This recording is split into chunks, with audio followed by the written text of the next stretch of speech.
Hello, my name is Jed Albring and welcome to this video. In this video I'm going to show you how to ClickFunnels delete a funnel. So how to delete a funnel within ClickFunnels.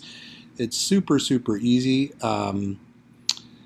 You're going to go to your main, so if this is your funnel and you want to get rid of this is perfect because this is a test funnel I'm using.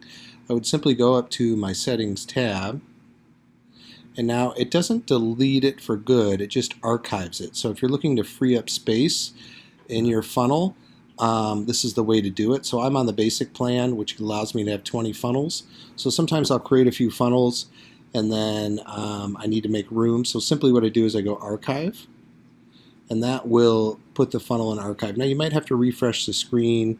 Sometimes it takes a few minutes, so if you don't see your funnels go lower over here, just give it a few minutes and refresh, and now you can see it's gone. Now if I ever want to retrieve that deleted funnel, I can just go to archive, and then I can restore the funnel. All right, so that's how to delete a funnel in ClickFunnels. I hope you enjoyed it. Please like, subscribe, have a great day. And if you're new to ClickFunnels, guys, I do have a link below. You can try it out for free for 14 days.